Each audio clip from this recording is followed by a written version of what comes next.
You are listening to the Hire Calling Podcast, your source for all things hiring, staffing, and recruiting. I'm Pete Newsome with Ricky Baez again today. Ricky, how are you? Pete, we should make a habit of this. We should make a habit of this. We don't already have a habit of this. Oh, we do have a habit. You know what? First step is admitting we got a recording, whatever that means. I think we're there. I think we're there. We can't hide from it anymore. That's right. How are you today, Rick? Doing good, man. Doing really good. New week. Be doing good. You're about to head to Barcelona for vacation. So I cannot wait.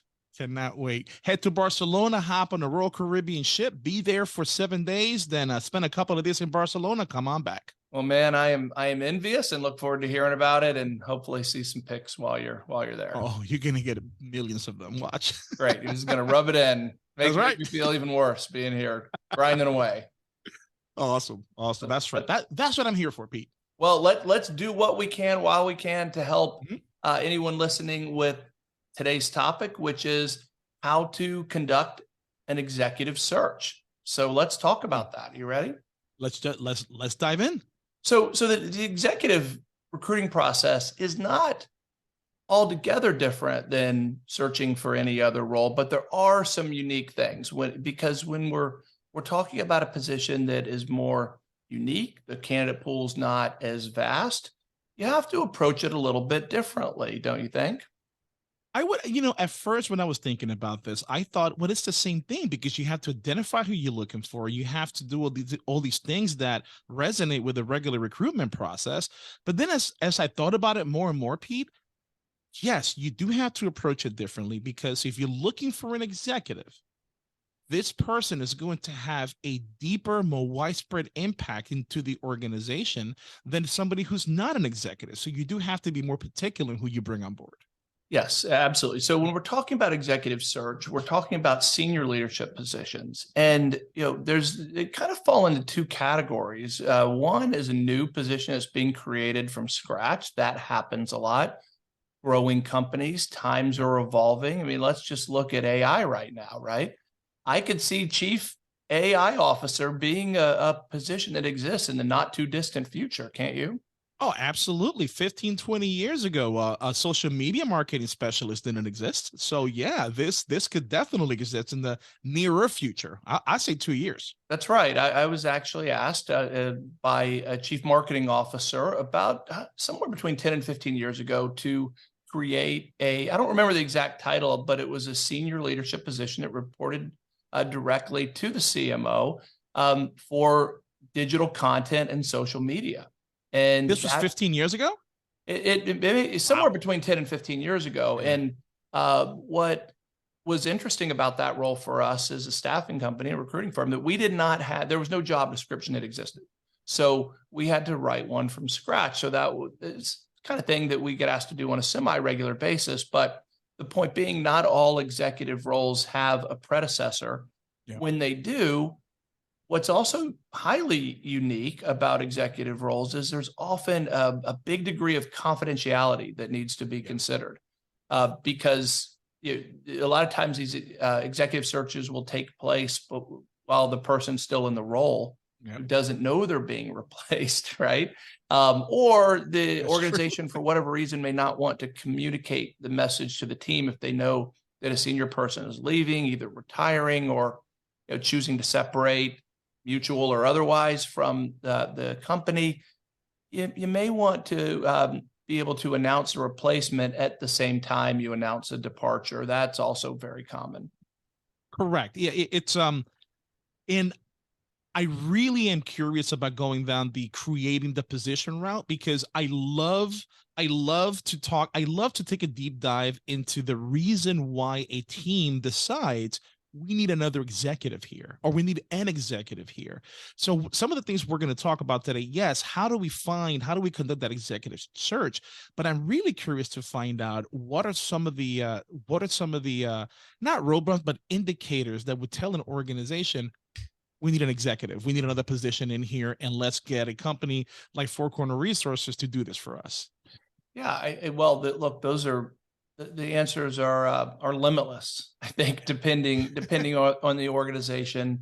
But let's kind of back up before we get there and talk about this process and what, some of the traits and characteristics of it that make it different than a regular search. And one of them, of course, is the length of time and level of effort, right? So those are two. Let's start with length of time. On the surface, do you think it takes longer than conducting a search for a staff level position?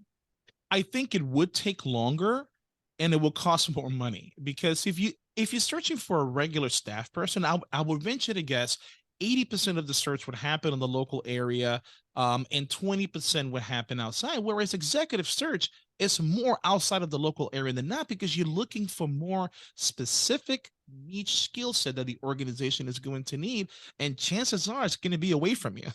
So Yeah. yeah, you're going to have to cast a wide net. You said 80-20. I think it's probably more 95, 5 Oh, wow. when it comes Wow. to Yeah. staff level roles. And Yeah. in every industry and company has their own, there's unique things. We know Yeah. that. But generally speaking, you're 100% correct.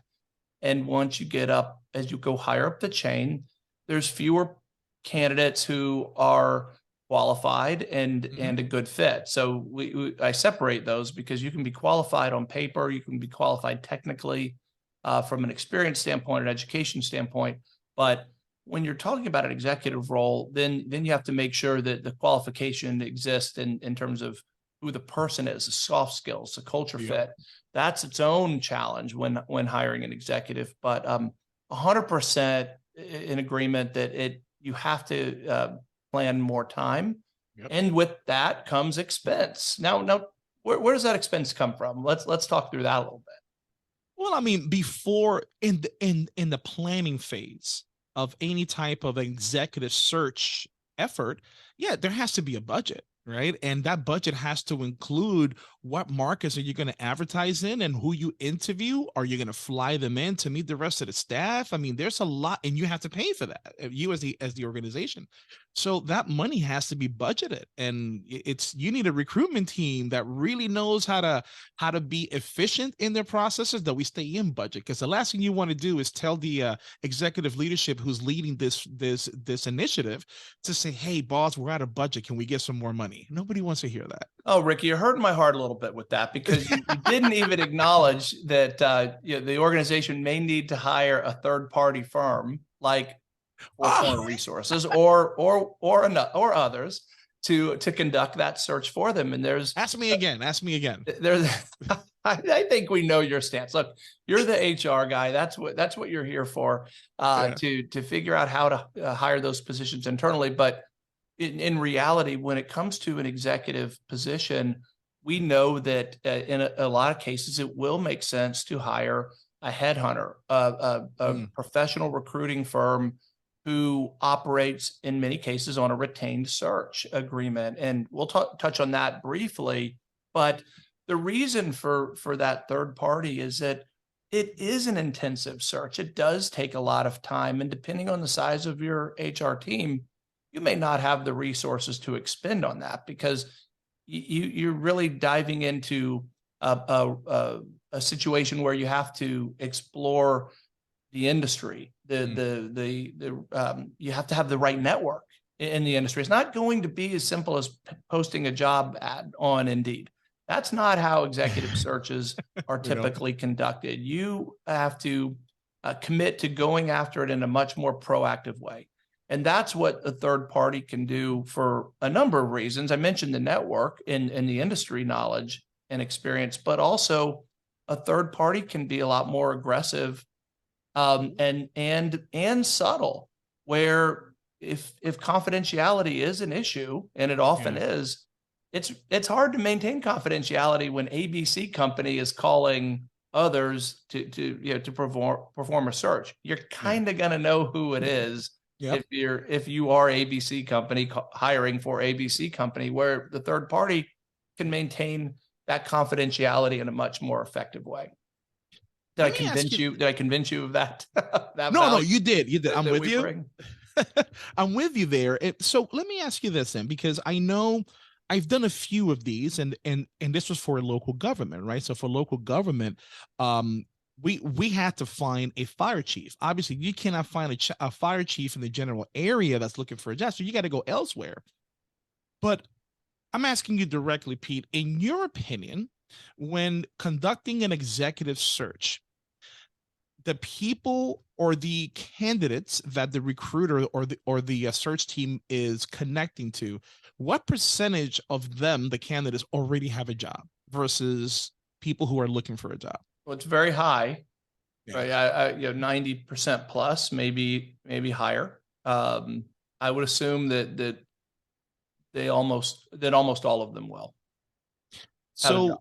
So the skill set that the recruiting team needs to have, they need to have a really, really keen salesmanship strategy to be able to talk somebody away from somewhere where they're happy at. Because here's what's going to happen. I'm venturing to guess a recruiter would reach out to executives who are currently working somewhere else to see if they have any interest. Whereas a regular staff, you put something out on LinkedIn or Indeed, and people who are unhappy with their job or don't have a job are going to jump on it. So it's two different skill sets, I'm assuming, right? Well, you're describing the post and pray approach to recruiting, Yes. where Yes. you post a job ad and just wait for applicants to come in. And to your point, that is not a great way to approach executive recruiting for many reasons. So, one, confidentiality is certainly out the window once you do that. Two, you have to question who you're going to attract that way for this executive role, because do you want passive candidates who are gainfully employed, not looking, thriving where they are? Ideally, yes, you do for an executive position. I mean, for any position. Let's be honest. But we also know that it becomes a matter of practicality at some level. So you can't you recruit all your staff positions just relying on passive candidates. That's I wouldn't recommend that to anyone. But when it comes to your executives, you want to start there by default. All right. I mean, you want to go steal, for lack of a better way to put it. That's the best way to put it. Yeah. From others. And that's another reason why a third party is often valuable in this scenario, because you don't have the same considerations for professional courtesy that a company in the industry, even though they're a competitor, there's certain things that you just ideally won't do. And so, pillaging your competitors' executives may be bad form in some industries. Some it's not, where they truly are true enemies, maybe, in the way they go to market and conduct business. But it's not subtle when you do it that way. That's for sure. Yeah. And it's potentially shows sign of weakness or vulnerability within the organization. If your HR department is calling executives at your competitors trying to recruit them, maybe it's a sign of growth and prosperity, but maybe it's a sign of trouble on the home front. I mean, the way I look at it is, if I call somebody and I'm able to convince that person to come over to this side, then something wasn't right over there to begin with. So what I tell people is, make sure your employers are happy, because somebody else might dangle an even prettier carrot. That's right. Well, and look, you and I think our agreement on this, from the candidate's perspective, every candidate, every employee, other than those who have a contractual agreement that locks them into a period of time, you're kind of a free agent, right? Yep. I mean, for all intents and purposes, you are all the time on the market, right? Now, some people will say, I'm happy, not looking, and that's great. We want those candidates, but I'm convinced, and I forever will be until proven otherwise, that everyone will leave for something. Yeah, there is a job that everyone will leave for. So I, even as the president and owner of my company, I always say, if Bill Belichick calls and offers me the starting role, I'm out. I'll be in Boston tomorrow. Oh man, you guys hear that? Pete's leaving to be a Patriot. Well, a New England Patriot. Not just a Patriot, but the starting quarterback for the Patriots. I mean, let's be frank. And then your iPhone alarm goes off, and God, I gotta go to work. That's right. That's right. So I don't anticipate that call coming. I've given up on it. Okay. However, the point being, we all have we all have a dream job, and if we're in it, great. But boy, I mean, you can always improve. So look, that's a conversation maybe for a different show. Mm-hmm. But we know that proactive recruiting of gainfully, happily employed candidates is part of the executive search process. We know that. So That's right. that's where the third party often comes in play. And I said I'd touch on it. So just briefly, when it comes to a retained search, what we mean by that is engaging an organization to conduct a search on your behalf, where you essentially pay them part of the fee at the inception of the search, right? To begin conducting the search. And the reason why you do that for a senior level role is because of the time that has to be invested in it.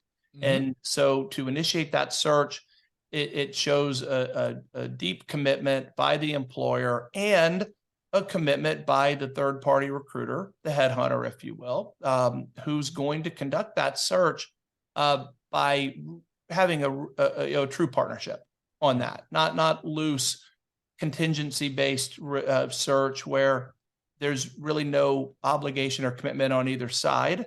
The retained agreement takes that to a different level and is often a very appropriate and effective way to conduct an executive search. So I'm with you 100% as well with that piece. And the best way I can describe it, because all I'm thinking about is why would you, if you could do it in-house, why would you go outside? Here's the best way I can describe it. Over the weekend on Saturday, I was over in my in-laws house trying to fix a light, trying to replace some light bulbs. And I can do that, right? I'm a recruiter. I can do that. I can fix these light bulbs. But as soon as the transformer that brings the electricity into the house goes away, I'm hiring a professional, because I don't know the first thing about that. And I'm not going to spend hours on YouTube trying to be a certified electrician. And I don't want people to come to my funeral saying, wow, he was dabbling in something he shouldn't have.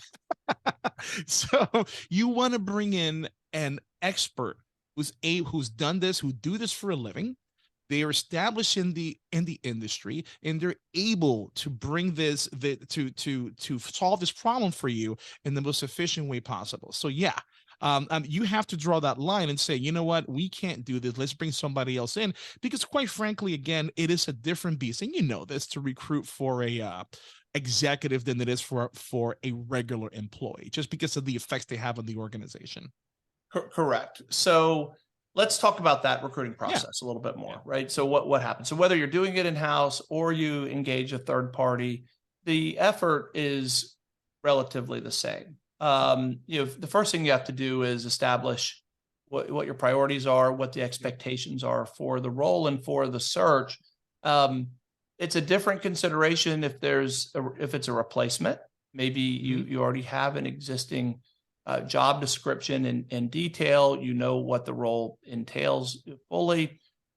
Perhaps you want to reconsider making some changes, but that's the first step, is fully understand the responsibilities of the role, who you're looking for, what they're going to be doing, and get on the same page with anyone involved in the hiring and the recruiting process. That is, to me, a must. And by the way, that applies to all recruiting efforts. Too often the person or group that creates a job description is not the same as the recruiter, and is not the same as the hiring manager, and isn't often not the same as the person who comes in at the end and makes the final approval. Right? I mean, what a mess, at times like that. But that's pretty common.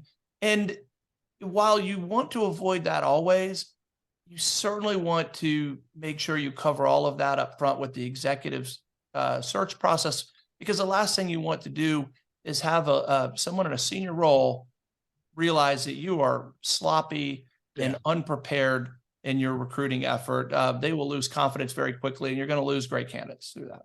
No, that's right. And so what you need to really think about from a recruiting perspective, right?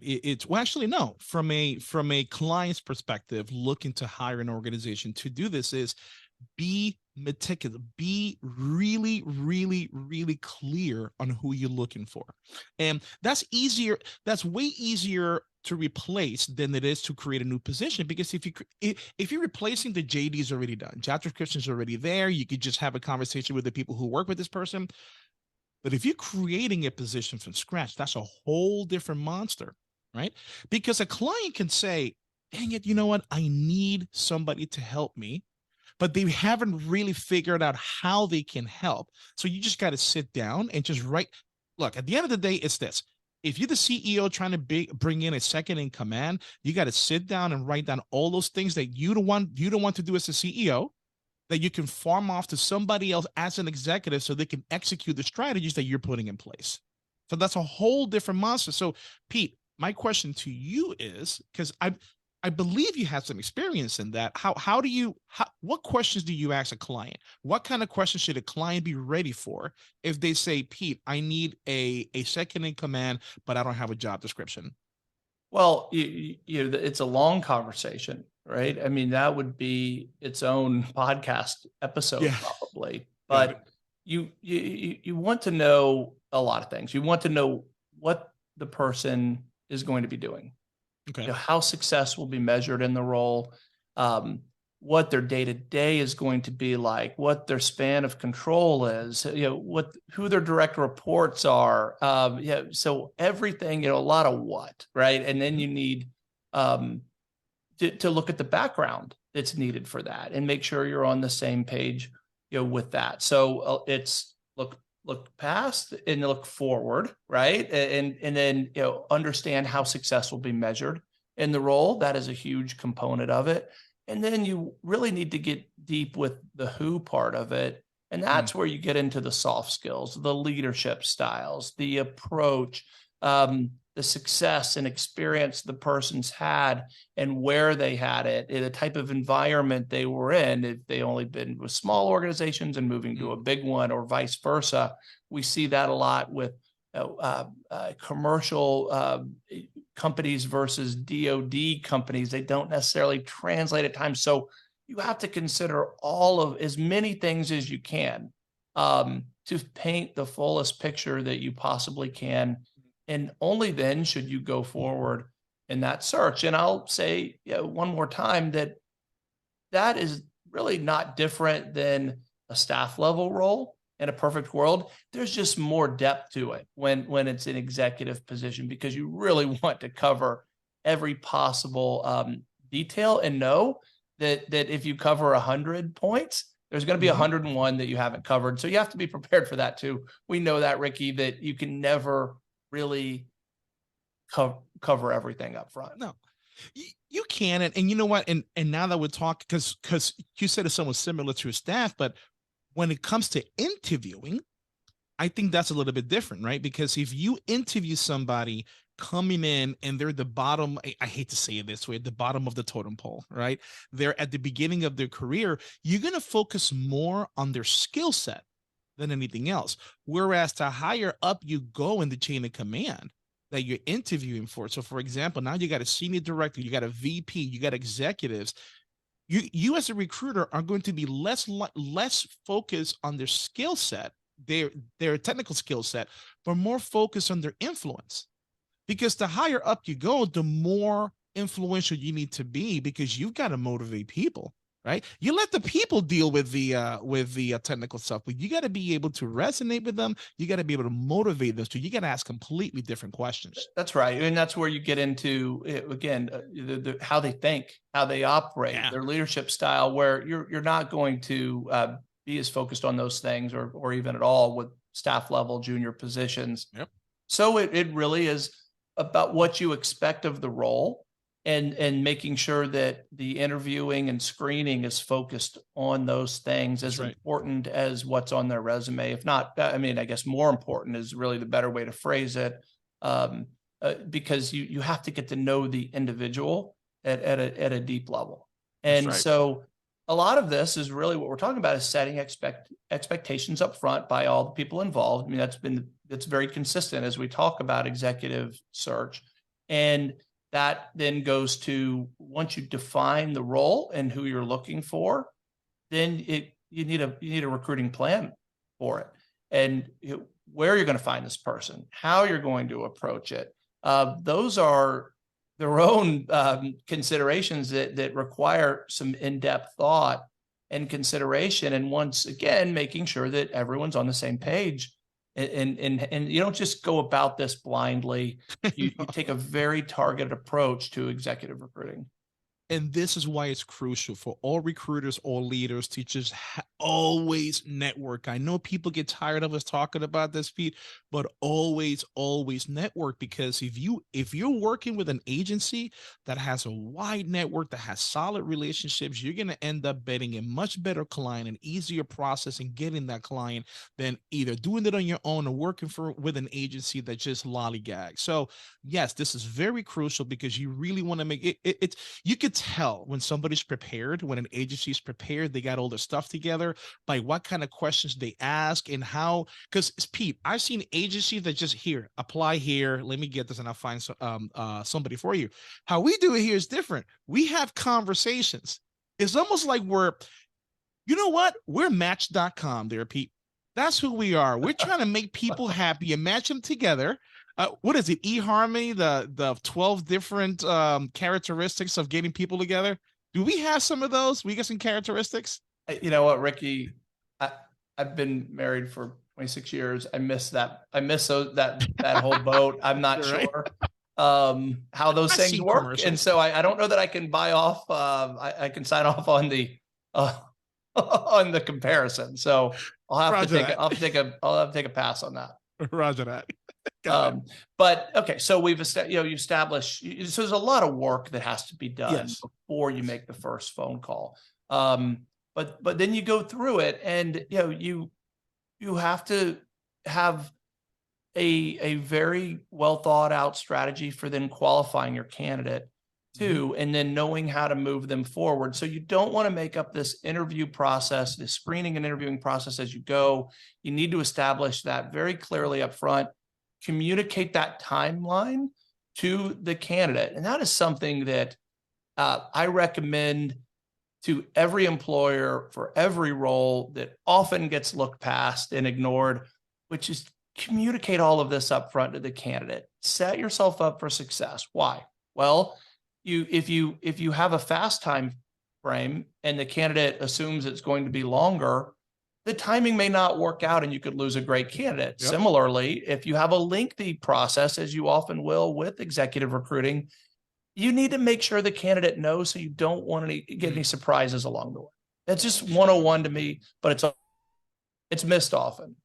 No, and I see that all the time too, Pete. That's why I tell people, you've got to be the GPS for the candidate. There's nothing worse than a candidate not knowing what to expect in the whole process. But if you as the recruiter can be the GPS for that person, let them know how many interviews are they going to do, what is the expected time frame for this to be complete, and what happens if you don't make it?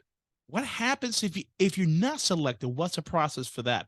That sends a huge message to all parties involved, like, wow, this organization is prepared and they're professional. So that's the message you want to send. So I agree with you 100%. I'm really glad you brought that up, because that is also an often overlooked part of the recruiting process, which is you're not going to hire all the candidates. So you need to give them the message, let them down. We've talked about a lot on the podcast, how candidates should react in that situation.